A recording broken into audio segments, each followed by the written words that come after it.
ये मेरा तीसरा प्लांट है जहाँ पे बोरिंग हो रहा है। अब आपको मैं दूसरा प्लांट दिखाना चाहता हूँ जिसमें बोरिंग असफल हो गया। वो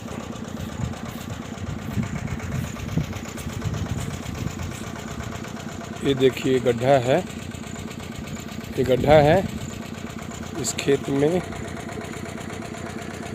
ये गड्ढा में पानी भरा हुआ है, बारिश के कारण बारिश से भी भरा गया हुआ है।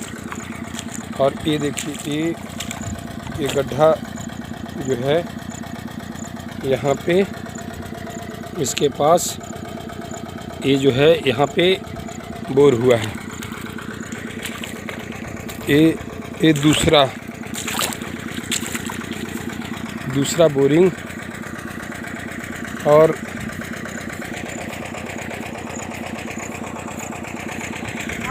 ये देखिए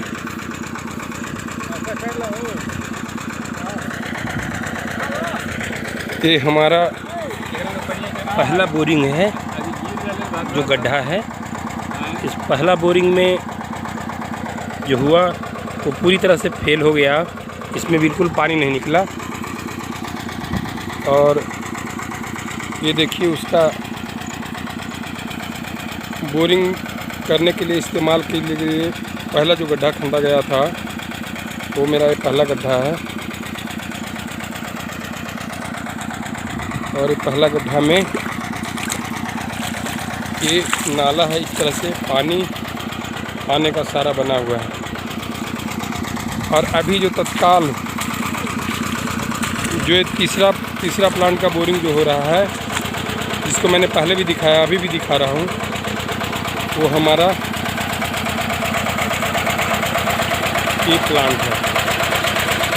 ये जो मैं बोरिंग करवा रहा हूँ, ये आवाज़ भी सुन रहे होंगे इसके डीजल चलने का आवाज़। ये पूरा ऊपर तक तो इस तरह से लगा हुआ है। और ये प्लांट है और ये हमारा खेत है जिसमें मैं चल रहा हूँ। पानी से भरा हुआ है, बारिश में थोड़ा बारिश हुआ तो पानी भरा, लेकिन बारिश होने की बहुत कम संभावना रहती है। और मैं आप लोग को बता देना चाहता हूँ कि मेरा गांव सिंगठिया गांव जो वजीरगंज थाना के अंतर्गत पड़ता है, गया ज़िला के अंतर्गत मेरा गांव आता है। और हमारा गांव गया संसदीय क्षेत्र के अंतर्गत है और विधानसभा वजीरगंज विधानसभा के अंतर्गत है। इसके अभी वर्तमान विधायक अवधेश कुमार सिंह हैं जो कांग्रेस पार्टी से हैं। आप लोग कांग्रेस पार्टी को जानते भी हैं और कांग्रेस पार्टी की छवि को पहचानते ही भी हैं कि वो कितना विकास करती है।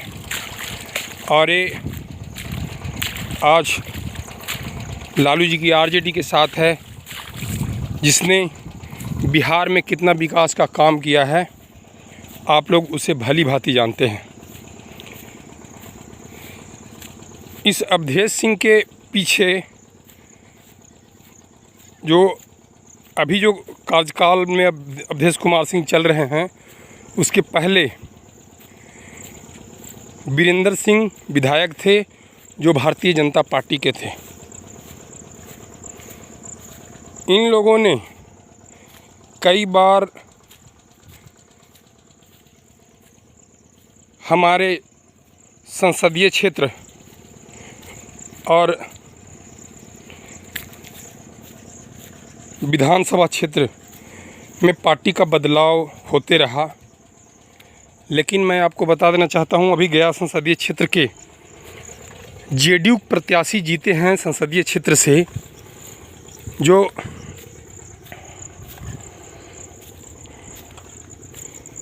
नाम मैं अभी भूल रहा हूँ, लेकिन वो पूर्व महिला सांसद के बेटे हैं। और ये देखिए, लेकिन फिर भी पहले से भाजपा यहाँ से गया संसदीय क्षेत्र से भी जीतते रही है, जिसके अभी वर्तमान सांसद के पहले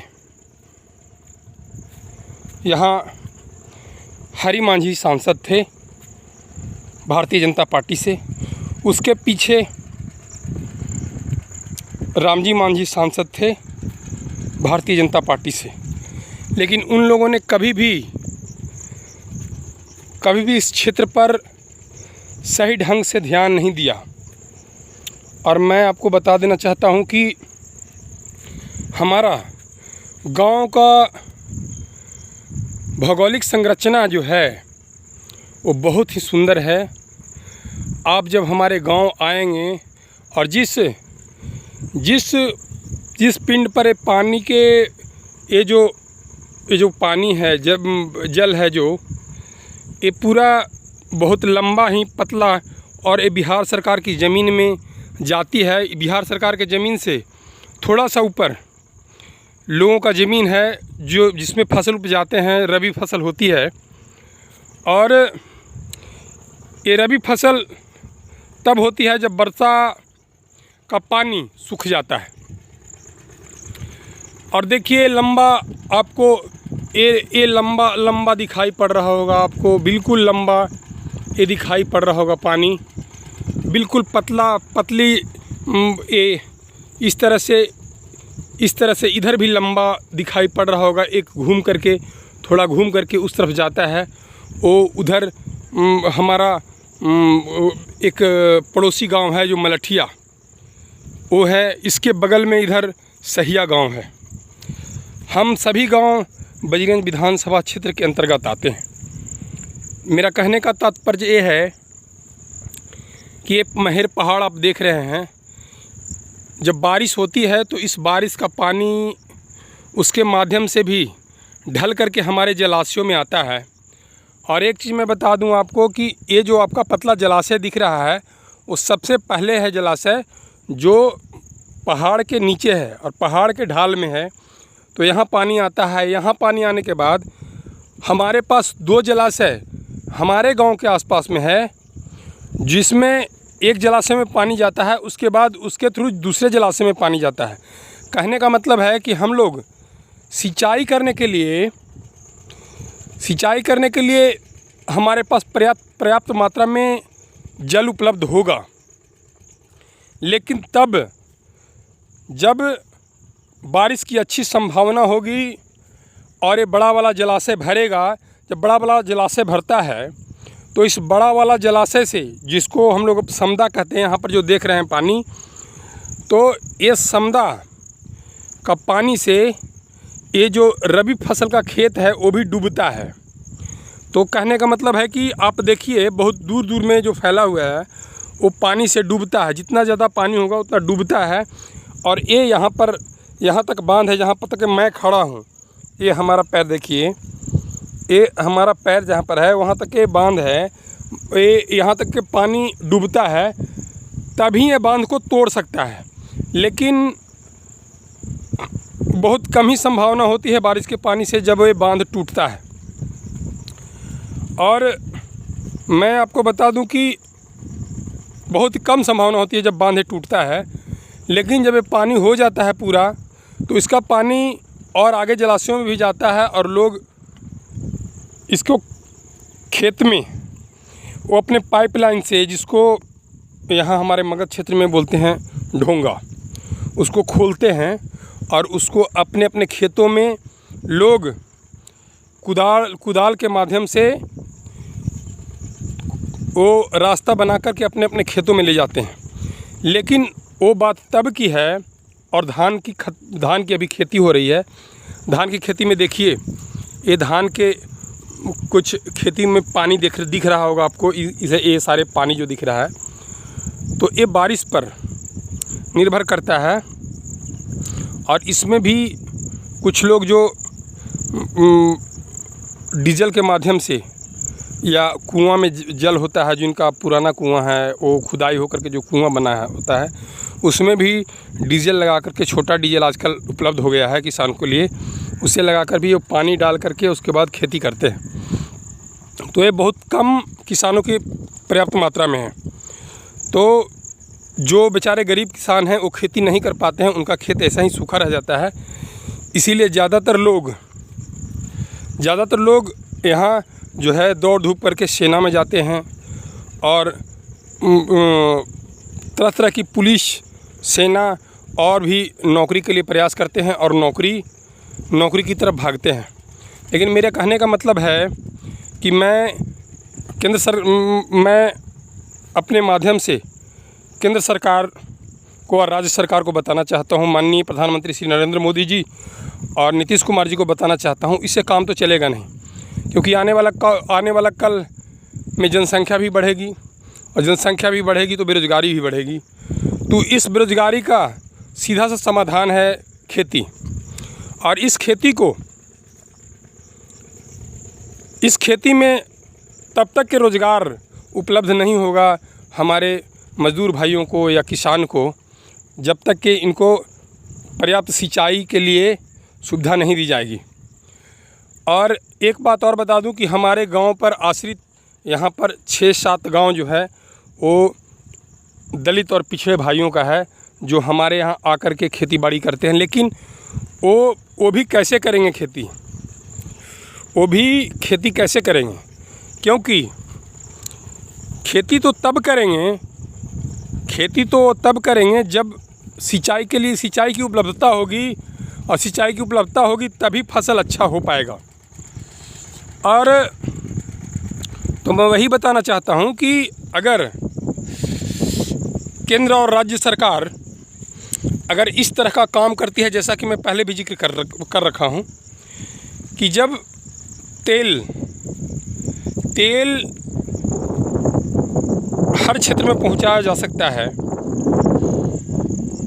पानी तो क्या पानी नहीं पहुँचाया जा सकता है। और जो बिहार की भौगोलिक संरचना है, आप सभी जानते हैं कि कोसी में बाढ़ आता है और मगध में सुखाड़ होता है।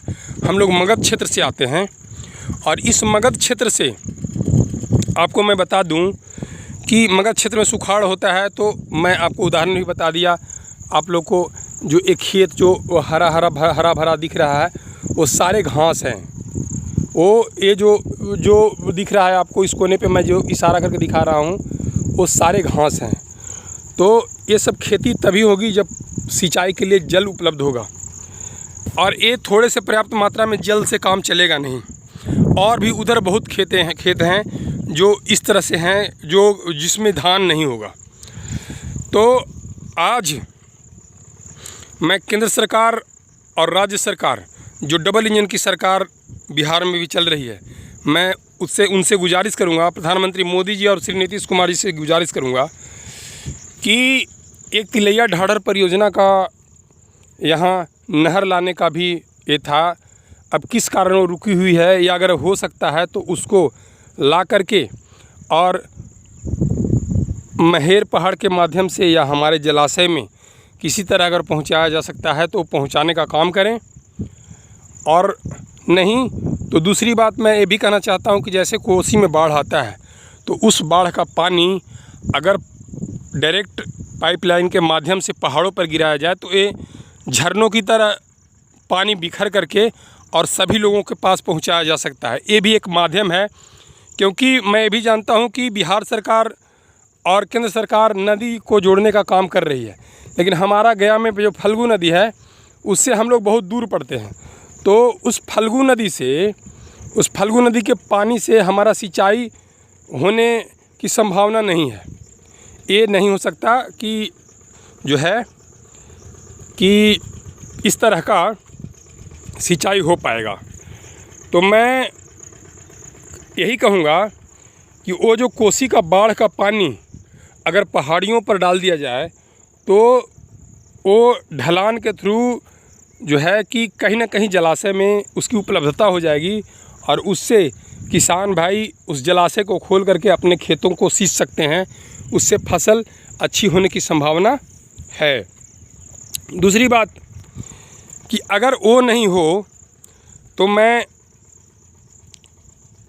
इस बात को लोगों के बीच जाकर के, हम अपने गांव में भी लोगों के बीच जाकर के भी मैं इस बात का जिक्र किया था, और इस बात का जिक्र मैं सोशल मीडिया के थ्रू भी करना चाहता हूं कि ताकि ये संदेश मोदी जी और नीतीश कुमार के पास पहुंचे कि एक नौजवान जो वज्रगंज विधानसभा क्षेत्र का निवासी है वो क्या सोचता है और वो क्या कह रहा है, उस चीज़ को ज़रूर सुने।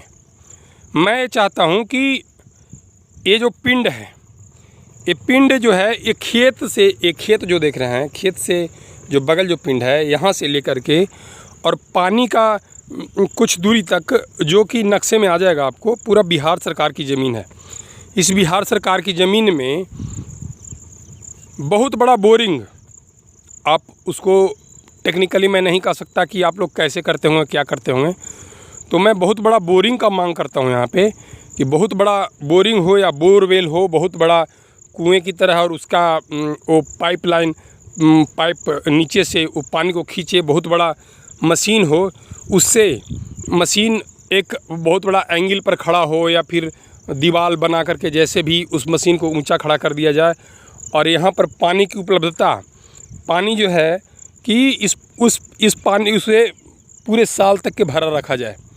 और इस साल को भरा, अब अगर भरेंगे तो मैं मानता हूँ कि थोड़ा सा ऐसा भी है कि वो जो प्राइवेट जो ज़मीन है, जो लोगों का ज़मीन है खेती रबी फसल का, उसमें पानी घुस सकता है। तो उसके लिए एक नाले के थ्रू या जो भी, हम इस पानी को इस रास्ते से हम अपने 2 जलाशयों में पहुंचा सकते हैं, और इन जलाशयों में थोड़ा पानी भर करके उसके बाद खोल करके इधर भी खेती कर सकते हैं। तो अगर हमारा उस तरह का प्लांट लग जाए जो अंदर से पानी खींच करके और देना शुरू करे, तो हमारा पूरा गांव में और बगल के गांव में जो ज़मीन है, जैसे सहिया पड़ता है, मलठिया पड़ता है, इस तरह से ज़मीन है जो सारे ज़मीन आबाद हो सकते हैं और उनमें फसल हो सकता है। तो मैं यही चाहता हूँ कि एक समुदाय में उस तरह का बोरवेल लगाया जाए या वो लगाया जाए, ताकि इसका पानी से सारे जलाशयों में पानी उपलब्ध कर करके, और उसके बाद एक सिंचाई का उपलब्धता ये गांव के किसानों को मिले, ताकि वो पूरे सालों भर खेती करें, ताकि वो खुशहाल हो सकें। और ये आज जो कोरोना काल चल रहा है, उसमें माननीय प्रधानमंत्री श्री नरेंद्र मोदी जी ने भी आत्मनिर्भर भारत का जो नारा दिया है, तो आत्मनिर्भर भारत बनेगा कैसे? आत्मनिर्भर भारत तभी बनेगा जब किसान खुशहाल होंगे, मज़दूर खुशहाल होंगे, और किसान मज़दूर तभी खुशहाल होंगे जब उनके खेतों में सिंचाई के लिए पानी उपलब्ध होगी, और खेतों के सिंचाई के लिए पानी उपलब्ध नहीं होगी तो कैसे खुशहाल होंगे। अब मैं जिक्र करना चाहता हूं कि मेरा पहला बोरिंग मैंने करवाया था, जैसे जो मैंने आपके तस्वीर के माध्यम से दिखाया, पहला बोरिंग करवाया, पानी फेल हो गया। दूसरा बोरिंग करवाया तो पानी की कम उपलब्धता है उसमें, उससे हमारा ही खेती नहीं हो सकता है, तो हम दूसरे को पानी क्या दे सकते हैं। अब ये तीसरा बोरिंग बहुत दिल पर पत्थर रख कर के करवाया जा रहा है। माँ गंगे से आराधना है कि आप धरती को चीर करके बाहर आइए, ताकि खेतों के लिए सिंचाई की सुविधा उपलब्ध हो सके। ये माँ गंगे से हमारी यही प्रार्थना है, और सदैव मैं प्रार्थना करता हूँ कि हमारा अन्नदाता जो किसान है और मज़दूर भाई हमेशा खुशहाल रहें, ताकि जो है भारत की समृद्धि उन लोगों की उन्नति से ही संभव है। जब तक के मज़दूर और किसान समृद्ध नहीं होंगे, शक्तिशाली नहीं होंगे, तब तक के भारत समृद्ध नहीं हो सकता। क्योंकि हम लोगों ने भी किताबों से मैं पढ़ा है कि भारत कृषि प्रधान देश है। तो जब भारत कृषि प्रधान देश है तो सरकार कृषि पर क्यों नहीं ध्यान देती है? ये बात हमें नहीं समझ में आती। लेकिन मैं जहाँ तक जानता हूँ, मैं जहाँ तक समझता हूँ, एक किसान के बेटा होने के नाते, कि खेती में सबसे बड़ा रोज़गार है और खेती में ही सबको रोज़गार मिल पाएगा।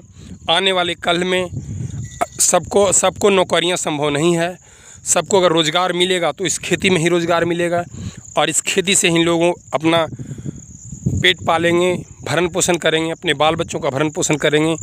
अच्छे मात्रा में फसल उपजा करके अगर बेचेंगे तो उनके पास पैसे की भी कमी नहीं होगी, आर्थिक रूप से वो मजबूत बनेंगे। तो मैं यही कहूँगा अंत में कि अगर नहर संभव ना हो, अगर जो मैंने सुझाव दिया कि कोसी का बाढ़ का पानी पहाड़ पर छोड़ करके उसके बाद वो फैलाया जाए, वो भी अगर संभव नहीं है सरकार के से, तो मेरी गुजारिश है कि इतना तो ज़रूर संभव है कि बिहार सरकार अपने ज़मीन में, हमारा जो ये जलाशय है, इस ज़मीन में उस तरह का बोरवेल प्लांट लगा करके हमें पानी की उपलब्धता देगी। और मैं आशा करता हूं कि वो इस तरह का काम हमारे आग्रह पर वो करेगी ताकि हम लोगों का एक खेतों में अच्छा फसल होगा और आसपास के लोगों का जीने के लिए एक अच्छा साधन मिलेगा। जो बिहार से पलायन करते हैं उनका पलायन रुकेगा, वो जाएंगे भी तो शौक़ से रोज़गार करने के लिए जाएंगे। जैसा पहले भी ये लोग कहते हैं कि जो हमारा कहावत है कि दूर का ढोल सुहावन, तो दूर का जो काम करना चाहेंगे वो तो दूर जाएंगे ही जाएंगे, लेकिन जो घरों में अच्छा खेती करेंगे और इस तरह का देखिए पानी पर्याप्त मात्रा में मिलेगा और खेतों में कुछ दिन में ये रुपाई होगी, धान का रोपण होगा। इसमें तो धान का रोपण होगा तो यहाँ पे अभी बहुत आगे का मौसम चल रहा है, सबसे आगे अगर रोपा जाएगा तो सबसे अच्छे दर मन से धान भी होगा और अच्छे दर मन से धान भी होगा तो चावल की उपलब्धता ज़्यादा होगी। इसी तरह से अगर सालों भर पानी की उपलब्धता हो जाएगी तो आने वाले टाइम में यहाँ के किसान भाई सिर्फ धान ही नहीं, गेहूं का भी फसल करेंगे, मूंग का भी फसल करेंगे, सब्जियां भी उपजा सकते हैं, कोई बाग बागान लगा करके फल का भी उत्पादन कर सकते हैं। जो इच्छा वो इस धरती पे उपजा सकते हैं। तो मैं यही कहूँगा कि जो है, जो इस तरह का ये है,